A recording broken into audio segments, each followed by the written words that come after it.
Hello and welcome to Counterthought, a podcast dedicated to my counter thoughts about mainstream media, politics, and culture, and the impact on our nation. I am your host, Brian Kletter. You can follow this podcast on its Facebook page, Counterthought Podcast, on Instagram at @counter_thought, and on Twitter at @counter_podcast. All right, this is the first episode of this podcast, and I am very excited about this moment and thrilled you are listening. My initial goal for this podcast is to release 2 to 3 episodes a week, and that may increase in frequency depending on the success of this podcast, or I may just lengthen the episodes. This first one's only going to be about 30 minutes. Maybe they'll stretch eventually to 45 or an hour. Not sure. We'll just see how it goes. But all I know is that I'm excited, and I've wanted to put my voice out there for a long time, and now I'm getting the chance to do that. I initially tried to get my voice out there on Twitter, but turns out that it is a little bit more difficult than I expected to get a following on Twitter. I've been on Twitter for 5 years now, and in those 5 years, I have 121 followers. Yeah, fail.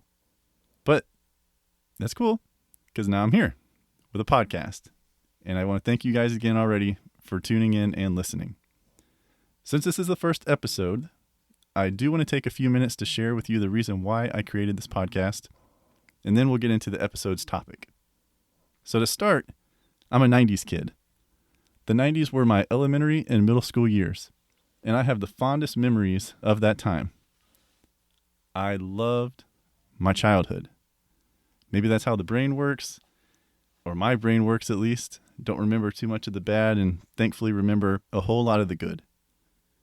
I remember growing up with a great family, neighbors, and friends. I remember playing outside and inside, swimming in the neighbors' pools, playing my video games, my friends' video games down the street. I had an N64. My best friend down the street had a Nintendo, an NES, and the PS1. Another neighbor of mine had the Super NES. And then a neighbor of mine a couple blocks over had the Sega Genesis. So I was set. I also remember the school field trips, school talent shows, and then the extracurriculars I was involved in, like football, basketball, baseball, soccer, swimming, Cub Scouts, Boy Scouts. And that sounds like I had everything. But trust me, I didn't always. But my parents did do everything they could to give me a great childhood, and I believe they succeeded. As a kid, growing up in the 90s, I was sheltered from what was going on in the world, and I think that every kid, or we should strive to make it that way for every kid to the greatest extent possible. You are only innocent for so long, and I think we need to protect that innocence whenever possible. I wasn't exposed to the news really until middle school. For a class of mine, I had to turn on the news. I remember turning on CNN headline news, and we had to pick out 3 stories. Everyone in the class had to do it. You couldn't really communicate amongst yourselves, though. So you had to kind of pick some more nuanced stories and then some popular stories. And then once a week, bring it back to the class, go around in a round table and discuss. And no one was allowed to discuss the same point regarding a piece of the news. And my teacher called that current events. But I don't even really remember too much of what we reported on. I remember some of the bigger things that I guess happened in those years. But I don't remember anything that I watched on the news really sticking with me. Thankfully, there wasn't any kind of negative effect that I can remember on myself. I just did my homework and that was it. Politically speaking, since I mentioned that in the outset, elementary and middle school were the Clinton years. My high school and college undergrad years were the Bush W years, and graduate school and a young professional were the Obama years. I know growing up around that time culturally, there was VH1 and MTV, numerous sitcoms. You had Seinfeld and Friends, major motion pictures, and then the start of the .com era.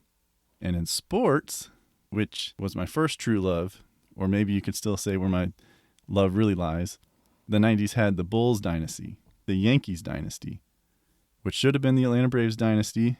I'm a Braves fan through and through, but you got to be able to hit in the clutch. And then, of course, in the NFL, there was the Cowboys dynasty. And you guessed it, I'm a millennial, but don't call me a millennial. I prefer Gen Y. And we can talk about that later on a whole nother episode. I get pretty worked up about it. All right. So back to the reason for this podcast. Over the course of those 3 presidencies, I would describe my interest in and my involvement with politics, media, and culture as passive. I voted in every election since I turned 18. I was aware of major issues but didn't dwell on them, and I didn't speak up about any issues. I just kind of watched from afar. I was more so focused on whatever was going on in my life at the time, whether that was school, girlfriends, hanging out with friends, work, and then play. And then that all changed when 2016 happened. I followed that 2016 election season intensely. I joined Twitter with 0 followers, just so I could follow the candidates and the pundits to be knowledgeable about what was said and the issues. I watched the debates. I went online to YouTube and would watch full-on candidate speeches. I don't know really what possessed me to do that. I guess it was just wanting to know more, and never did that before in my life. Probably would have thought in 2015 I would have even done that in 2016, but I did it. And then on election night, I even stayed up until 3 a.m. on my couch while my wife was asleep in the bedroom just a stone's throw away until the media pronounced the winner. 2016 gripped me like it did, I think, because for the first time I felt like the United States I experienced growing up was disappearing. And if Hillary Clinton had become president with a congressional majority, the United States would take a turn for the worst. Now hold on. For those of you that joined that maybe don't share my political beliefs, please stay tuned in for the rest of this episode and all the other ones after this. The United States, I felt, would take a turn for the worst. But since then, I follow the national news like never before. My daily distractions are no longer sports, and for any of y'all who may be listening that knew me growing up, especially in high school and college, you would know how big sports was in my life. I mean, I went to college and didn't just get a bachelor's degree in sports. I stayed and got a master's degree in sports management to be exact. I wanted to have a career in sports. That's how much I love sports. But now, it isn't sports articles that I read. I don't sit down and watch ESPN or surf ESPN.com for hours on end like I used to. I'm searching the internet and listening to podcasts and watching YouTube videos, all in the name of national news and politics. Now, why is all this important? It's all important because this first episode, this podcast, the reason for it, it is me saying that I am joining the battle to restore America to its conservative ideals and the wholesomeness that it once had. My consumption of and the attention to today's national news has inspired me to have my voice heard. But I'm not going to be another loudmouth with outlandish takes to get views, listeners, and clicks. I will provide rational, logical, and truthful opinions in today's stories in the national news, politics, and culture. Whether you agree with me or not, I hope you finish this episode and continue to come back. Not trying to divide, I'm just trying to be heard and want to have a dialogue. All right, now that I got that out of the way, let's dive into the topic of this episode, which is the lack of personal responsibility from those with power. Now tell me, have you ever noticed how much people with power, how much they can actually get away with? And this applies across the board, regardless of industry or political party. It's incredible. Most people say it's attributed to money. I agree with that. You have money, you get in trouble, you can shut people up if you want to. People will say it just comes from a position you hold, not necessarily dollar figures, but a position you hold within a company or within politics. I agree with that too. But it is just incredible how much power we give to people. So I went to dictionary.com and looked up the definition of power. There's about, I think, 15 different definitions, but 3 of them stood out to me. One definition of power is the possession of control or command over people. Another definition is a person or thing that possesses or exercises authority or influence. And a third definition is the capability of doing or accomplishing something. You see, people with a great amount of power have it because that power was given to them. However, it's that third definition that tells us that we, all of us as individuals, have power, no matter our societal stature. But then that begs the question, why are so many of us so quick to give our power away and allow others to have control, command, or influence over us? Remember, power is gained from what is given. And there are various types of power. Some examples are financial power, physical power, and emotional power. This is compounded by the fact that some of the people we give power to are the people most of us will never even meet or have any interaction or a friendship with. Think of all the people you follow on your social media accounts. How many of them are celebrities or influencers or athletes or politicians? And how many of those have actually responded to something you have tweeted at them or tagged them in? I would guess very few. But we prop them up. We prop them up for sure. I do. Let's see here. This is embarrassing, but one of my favorite basketball players liked one of my replies to his tweet, and I was so hyped up about it that I screenshotted that like, so I'd have a receipt, a record of it. And then I texted it to a few of my buddies who also love that basketball player, just to rub their nose in it. This is a byproduct. This power that we give to people we don't know is a byproduct of social media. Individuals, you and I, others, are giving up our own power to those that we truly don't know, and we'll follow them like sheep. We give it to celebrities, athletes, influencers, politicians, maybe someone who, a head coach or something like that for your favorite sports team, the favorite athlete on your sports team, an influencer that you maybe model your style of clothing after, who knows? And I see that there's a phenomenon going on. Since we like the athlete, we like the celebrity, we like the influencer, we like the politician, we agree with them. And we believe that if we ever met them, they would like us, like consider us a friend. And that would validate the power that we give to them. Be like, oh, well, I've met them, they were nice to me, so I'm going to trust what they say. They're my friend, or I consider them a friend. And friends, we can trust them. And we put these people that aren't our friends in positions of power, and then we believe that they wouldn't dare abuse this power that they have to the detriment of others or to the detriment of us, just like our friends wouldn't and shouldn't abuse our trust. I'm sure you've heard it before. With great power comes great responsibility. I believe Voltaire said that first. But let me ask you, can you recall a time when someone with large amounts of power or influence suffered negative personal consequences for harmful or irresponsible behavior? And if you can, how long was that person able to get away with it before they actually suffered these consequences? How many people did they influence, positively or negatively, with this power before they were quote unquote caught? If you couldn't think of anyone, it's because it never seems to happen. And in this day and age, what typically happens is a tweet is deleted or a statement is made that shifts the blame. That's it. That's all you get. That's the quote responsibility. A consequence of this is reinforcement and encouragement of the behavior, which will lead eventually to even more and or severe occurrences. It's the give an inch and they'll take a mile mentality. Just like with a child tests limits all the time to find the boundaries of what is acceptable and what isn't. And if the parents or the guardian of that child never sets a boundary or a limit, the child will continue to push that limit. And because followers or supporters have given their power away to that influential or powerful person, what deterrent is there for their behavior to stop? What's worse is that many in the media support that behavior of the celebrity, of the influencer, or the influential person, because doing so benefits and enriches them, or their political party, or their company, or the individual that they're defending. And this is done too many times with no regard for the public viewer. And for the reasons I stated earlier, supporters nod in agreement. Like, yes, applause, applause, applause. I agree with that. Yes, I do. And most of the time, we never stop to think about what it is that we are agreeing to and whether or not what we're agreeing to is actually true. It's crazy. Instead, we shirk our individual responsibility to fact check and think for ourselves. This is a dangerous phenomenon when something said by someone powerful and influential is reckless. And I get it.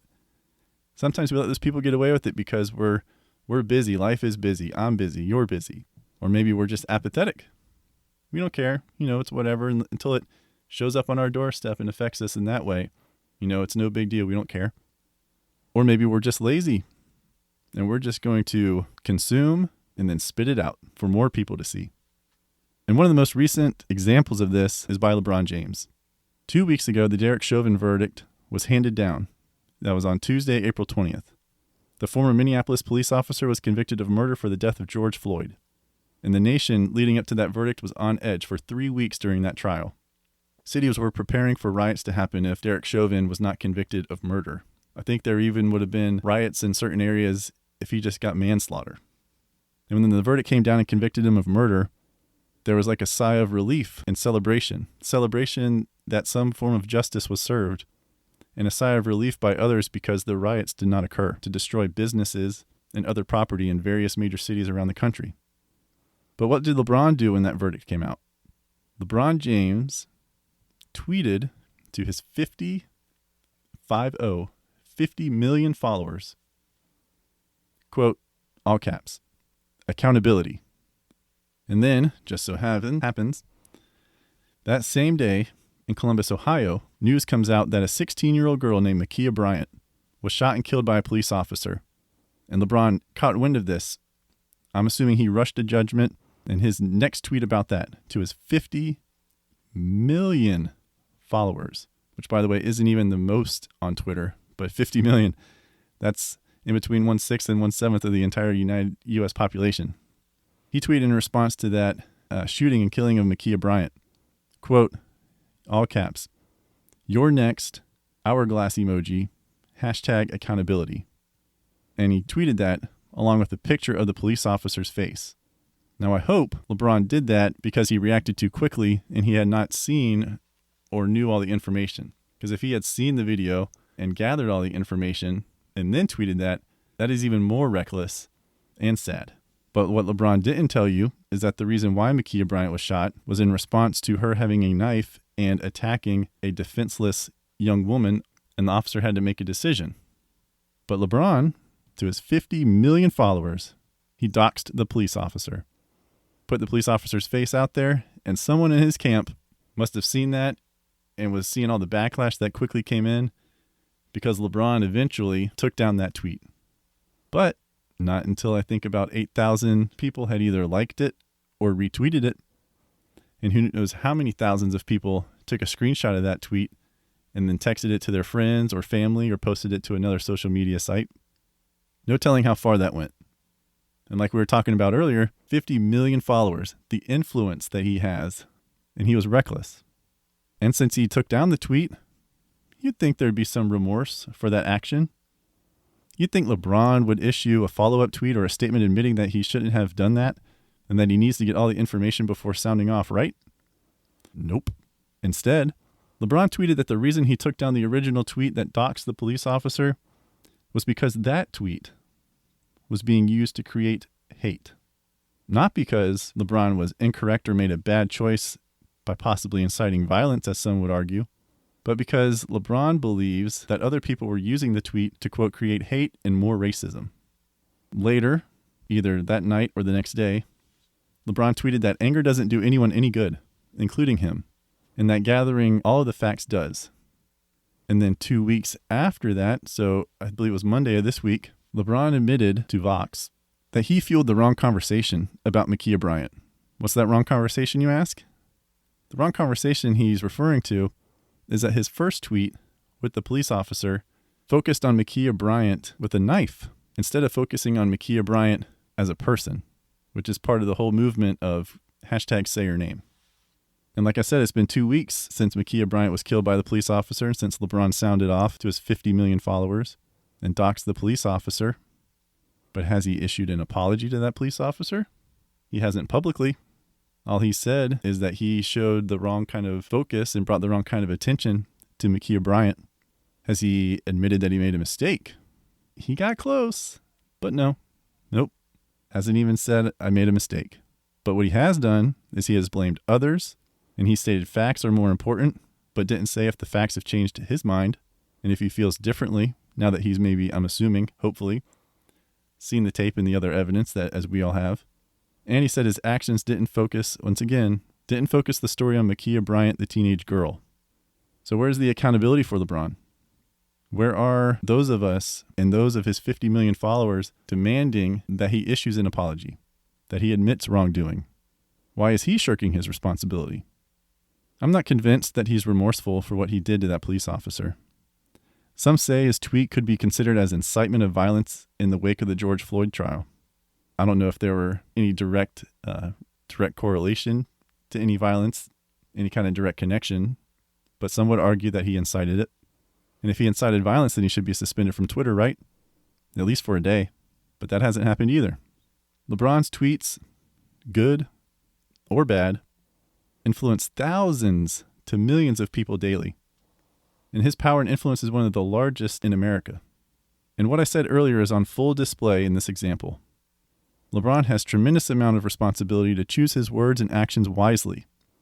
His influence, his power, is too large to be reckless because 50 million people have decided they want to hear from him and see what he says and does. And that's just on Twitter. I believe on Instagram he has 84 million. People have given LeBron great power and influence while also giving him great amounts of cover when he shirks the responsibility that comes with his power. Just think about that.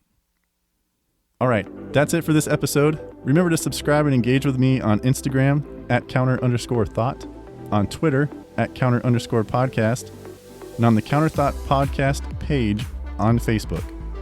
Thank you for listening to Counter Thought.